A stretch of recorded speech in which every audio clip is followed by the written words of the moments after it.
to the very first edition of All New CEO's Corner, where we talk to captains of industries and leaders in the Nigerian entrepreneurship and corporate field. I am your anchor, Selina. Our guest for today is the Chief Executive Officer of Bolanle Nigerian Limited, Longe Bolanle Tolulope. Against all odds, Bolanle Tolulope has progressed over the years in stabilizing her business, and she is still expanding. Come with us to Ibadan, the manufacturing base of Bolanle Nigerian Limited, and be inspired.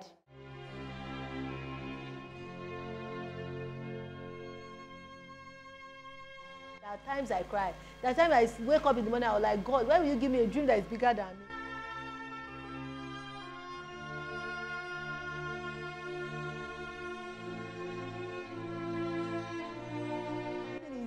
Big.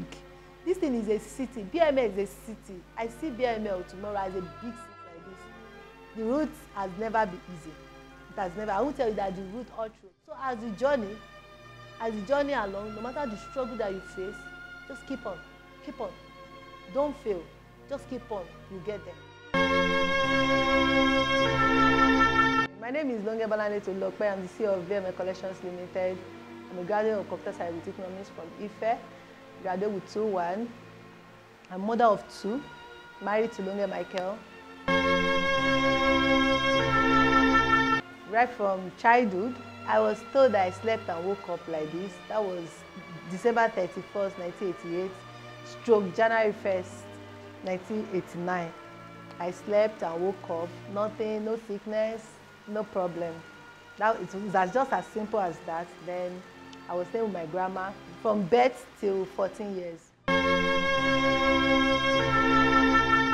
did not start school early. I started from age 7. Why? Because I was unable to sit when that thing happened. I was unable to walk, so they had to start babysitting me, start walking. From age 7, I did only like 3 years in primary school. Age 10, I started GS1 till GS3. That I left my grandma for my parents, to stay with my parents. SS1, there was something that happened between me and my mom. Anytime like I offend her a little, she would say, ẹgbẹ́ ẹ nìyẹn tó ti fẹ́ ṣe WAEC, because there is a lady that they gave birth to us the same day. She's my mom's friend's daughter. They gave birth to us the same day, and my mom will always remind me that ẹgbẹ́ ẹ nìyẹn. So I was just like, I need to do something. And she was in SS2, I was in SS1. So I had to tell my parents, like, I want to write that WAEC with her. I want to do it together. So in that case, I did only SS1. So when I was supposed to be in SS2, I started lesson, and I did my WAEC when I was supposed to be in SS2. So that means that I did not do 2 and 3. Then from there, I had to stay like 3 years because I was pursuing, I want to go to Ife. So I spent like 3 years at home before I gained admission to Ife, 2005. Then from there, I spent 5 years in Ife, graduated with 2-1, computer science with economics. Before I entered university, I met my husband. That was early 2005. We met and we started going out that same year before I entered university. So all through my university days, we were together. It was my first, I was his first, we were together all through. So when I was about to finish, we need to see this up. We need to just close this chapter of dating and move to the next step, which is marriage. So 2011, we got married. I finished 2010 from Ife. 2011, we got married at age, let me just say 25, because it was just a month to my 25th birthday. 2012, I gave birth to my first baby. Then I started looking for a job. I need a job, no way.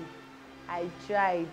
You know, for my intention was like that with my grade, with what I finished with, from the school I finished with, the course I did, I believed that everything would just be smooth journey. No way. I tried and tried. There was one job that I got, and that job, I've been looking for it, and I got, and the first thing, because the HR was the CEO's wife, the first thing she saw was like, this lady will not be able to deliver. she just have that she will not be able to deliver. So because of that, she frustrated me out of the job, and it was so terrible. The day I wanted to resign, the woman was like, at last, because this is what I used to do. I had 2 children then before I got the job, and my husband was not at home because he used to go offshore then. So you know, he would go offshore. I was the only one with my children alone in the house, and what I used to do, for me to take them to the school, I have to drive. I have to go to the the company first to sign, because I must be in before 8.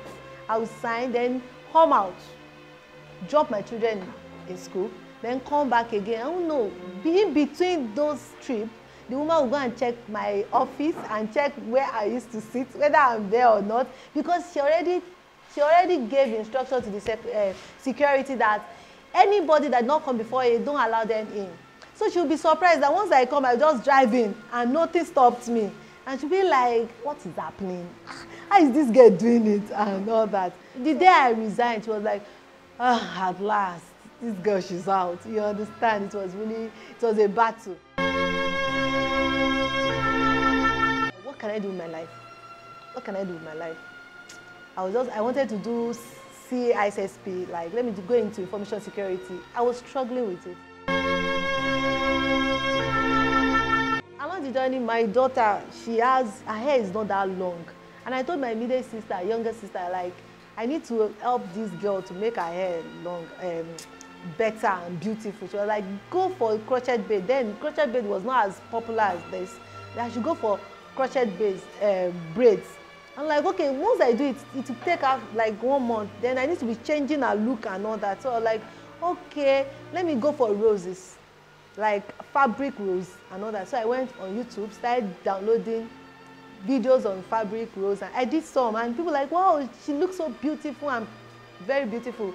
And I was like, instead of doing this only for my family, then I can do it for commercial purpose. At least it will keep me busy. So I told my husband, please help me with some money. He gave me. I went to Aba, from Port Harcourt to Aba. That would be my first time in Aba. I bought one yard. I bought airband, small things you have to put together to make it. So I did. Then in between that journey, I had one house help. So we did it together. I did like 1,000 pieces. I bought nylon sealer. I put it inside nylon, seal it up, put BML craft, and I just put it on the paper. I started going up and down because I did it in different colors, and people like, is this from China? No, and I made it. I'm like, wow, this is beautiful, and that was it. I got tired of 50 naira, 200 naira, 500 mass. So I was like, I need to do something. I need to increase what I'm doing, to make it better. I told someone, like, I want to learn art making. Let me be using this fabric. Let me use this fabric with the rose on top to do fascinator and all that. So I went to meet someone, like, I need to make fascinator, like, I need 30,000 to learn. And at that time, I don't have that 30,000. So I was just like, okay, what can I do? What can I do? So I was just still doing the rose. Sometimes they'll tell me that I should use Ankara to do like church having program and all that. So I'll use it for, I'll use it like they would customize the children, the bow tie, the hairband and all that. So along the journey, my husband came in one day and they're like, Bola, I've seen what you're looking for. So said I saw it on our WhatsApp platform that with 2.5 I can learn the the art making that I want to do. I'm like, wow. So we're the first person that registered. After registering for when the program started, they were like, you can do both money, that is the morning session and the evening session, one skill in the morning and that skill in the afternoon. Oh wow, it's okay, I'm doing nothing at home, only to drop the children and come back. So I was like, okay, once I drop the children, I'll go for the morning section. After the morning session, that was art making. That was the major reason why I went there. And the afternoon, I'll go and pick the children. They will come, they will be around me. In the evening, it was for fabric, that is Ankara slippers and bag. That was what I did. In between the program, they told us that the best students, that they will give the best student presents. I was like, wow, God, please let me be the best, let me be the best. And thank God, at the end of the whole thing, that day they called the best student. It happened to be me. And like Longe Bolanle Tolulope, best student overall. I was like, wow, this can only be you. This can only be you. They gave me a gift worth 50,000, which include my aboki and sewing machine. That aboki sewing machine, they gave it to me. Then some little things to start with, the cardboard, the gum, and all that, to just start the business with. Then the church gave me 50K, and that was it. That was how I started. And one of the ministers in the church gave me a contract worth 50,000 naira to do 10 bags for 10 ministers in the church. So that was it. I was just doing it and I was enjoying it. I was okay with it. Then one day my mother said, Temi, I think you need to step forward, as in you need to increase, you need to do something. But people can do without bag, but they can't do without shoe. I think you need to learn. You're like, I'm okay with this bag making, I'm okay, it's okay. They no, you need to do something. So I'm like, okay, I just like, okay. That was how I started. I had to go and enroll under somebody and learn how to make shoemaking properly. Even this thing was so funny because at that time, because my husband used to do contract job and there was no contract job. So he was not doing anything, I was not doing anything. 2018, we registered the company as a limited liability company because we had vision that it's going to be bigger. Maybe the journey of training, I did one cortina shoe for my daughter because my husband forced me to do it. Like there is no, that my daughter does not have shoe, that I must do something. So I made that shoe. Then I saw that it was beautiful. So I told my husband, Jeka pariwo díẹ̀ pẹ̀lú kini, Jeka on Facebook, and you're like, eh. So we put it on Facebook, like, do you remember the days of cortina? Do you remember this, blah, blah, blah. And people were like, wow, this is beautiful, this is beautiful. And that was how, like, I need one, I need two, I need three. Like, I was having like 20 orders under somebody. I was still learning, you know. So then my oga started calling me Mama Cortina. And I'm like, madam, I think this is your calling, you know. Children's shoe is your calling. You better know that one. So that was it. That was how I just, like, this is my area. I just settled for it. So we just know that for majorly children factory, that is, we just picturing it and all that, even when we're out of our home. Then one day, something came to my heart, like, choose between Ibadan and Abeokuta, and I'm like, Temi, where do you want to go? Between Ibadan and Abeokuta, like, Ibadan, no, bad. We don't know anybody.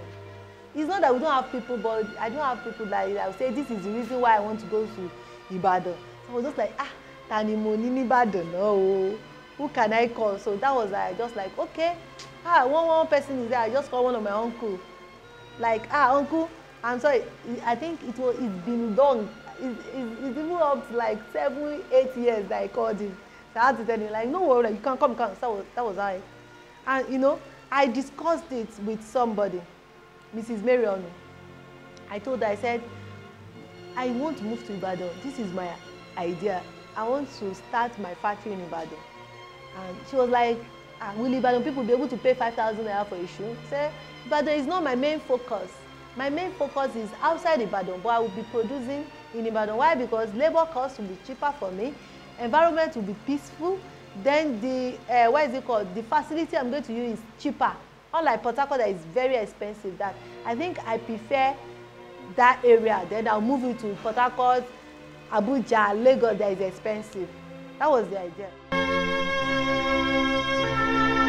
She snapped with me that day because she came to where I was staying. She sat on the floor, snapped picture with me, and went straight to our WhatsApp. She put it on our WhatsApp that this so person needs support. And before the end of that day, I said 10,000 support to BML, 20,000 support to BML, and it was just going like that. And even when I hear go, my husband like, go and check your phone because it might be another alert. And that was how we moved to Ibadan. Yeah.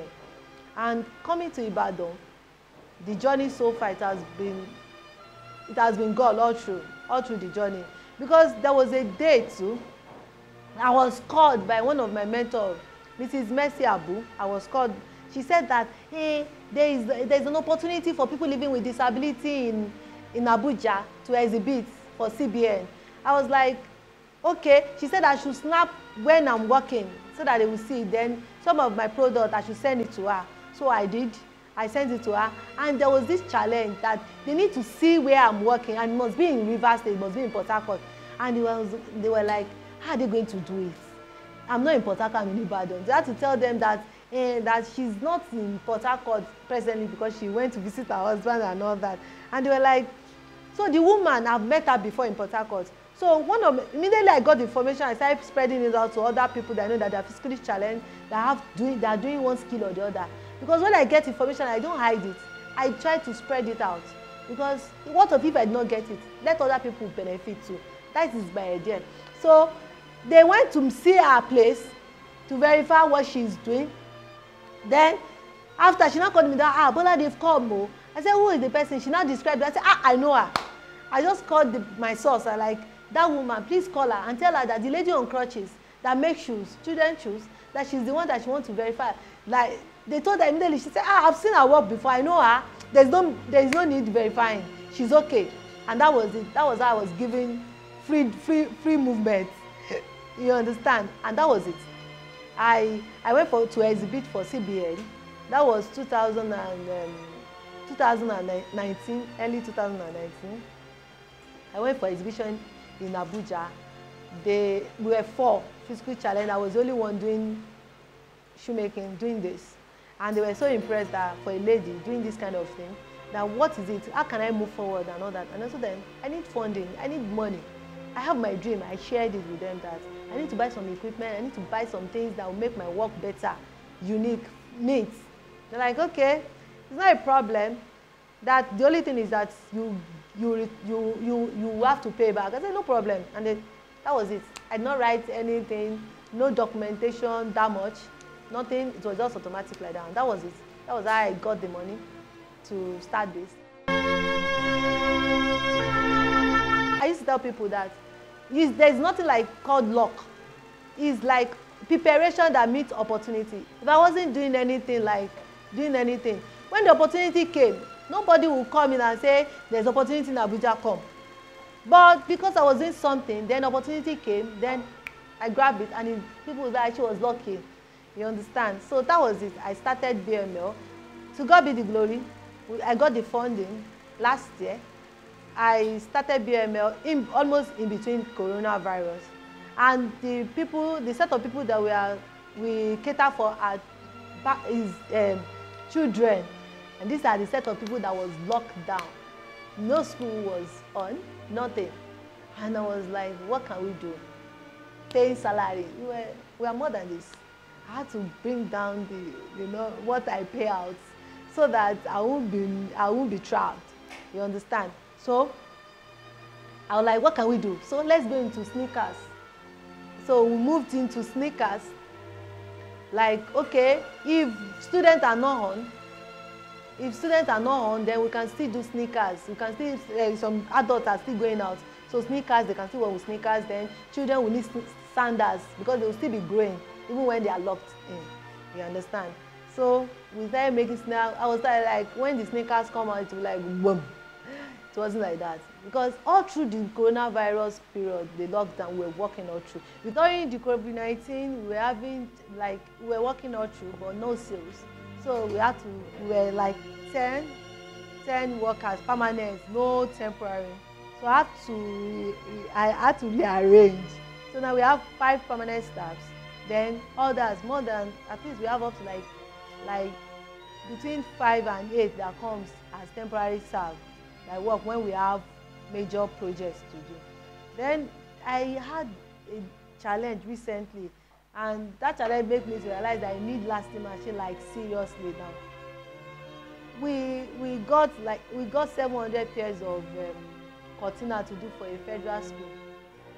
We finished the upper part less than 2 weeks. Then to do the lasting up, it took us 3 weeks to do the lasting up.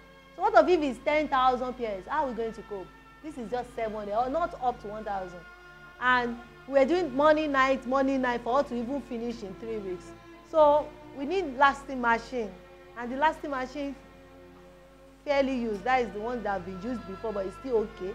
It's 5.5. And this can last up to 250 pairs for me. 5.5 million. it will last up to 250 pairs in a day for me. Normal human being, it will take 1 week doing mass work, morning night. Not one person, like 3-4 people. That is when they can achieve it in 1 week. Love it when God is using me to bless others. I have a lot of NGOs I'm volunteering for. I do feel I train people freely. Even for people that are under me that I'm training, I don't collect money. Even those ones, it got to a point that I started like they're not really committed as they should. So I started like, okay, you have to pay commitment fee, like 10K. Even sometimes I don't even ask them. I just put it so that when I put that forward, if you are serious, that's when you come. Most of them, I don't collect money for them. I give them free training. Why? Because when there's somebody tomorrow, they will be blessing to other people. And this is the major reason why I'm not joining any organization, because I'm doing my own part in my own little way, trying to make sure that people around me are blessed through my experience and my skills. I did not join people living PWD. I did not join. Why? Because they have this mentality that when you come near them, you want to, you are there to use them. They won't use us to get money. You understand? They believe that at every point in time, you must give them freebies. They don't believe that, oh, you have to work. It's only few of us that believe that you have to work to get more. You understand? You have to put in your own, then God helping you. You understand? But they believe that at every point in time, you must pity. I don't believe in pity. I believe in what? Don't pity me. Because if you do today, you will not do tomorrow. I don't want, if I'm going and I'm carrying something and you want to help me, I will tell you, please, if I can do it by myself, I will help myself. Why? Because tomorrow, when I don't see you, I will cry for it. So that is it. But I make sure that people around me learn from what I'm doing. I don't limit myself. Where you don't expect people living with disability, I'm there. I'm a member of AWEP, African Women Entrepreneur Program. I'm a member of She Trade. It's a Commonwealth program. I'm everywhere, as in when you see it. I like the situation where when you go somewhere, when I go somewhere, and I'm just unique there. There's no how you remember me for life. There's no how you know that there's someone unique that have entered this place. My advice for people living with disability, don't expect freebies every time. Try, strive, do something. Try and do something. Then it will come to you. People will remember, I remember this day. Because that is when what is it called? That's when the help, like, it will stand you out. Yes, standing out. Just stand out in everywhere you find yourself. Stand out. They're like, this person, she or he is disabled and is doing something. Like, be encourager to other people. Let your life preach to others that if she can, if he can, then I can. You understand? That's my belief. Then for people that want to enter into business like this, the route has never been easy. It has never. I won't tell you that the route all through easy. There are times I cry. There are times I wake up in the morning, I was like, God, why will you give me a dream that is bigger than me? You understand? Because I know this thing is big. This thing is a city. BML is a city. I see BML tomorrow as a big city. So because of that, like, God, how am I going to achieve this? How am I going to do this? How am I going to do this? So these are my things. So now, the route, don't expect to be smooth. So as the journey along, no matter the struggle that you face, just keep on. Keep on. Don't fail. Just keep on. You get there. I am sure you enjoyed yourself with this video. Please click the subscribe button on your screen for more exciting videos. Thank you.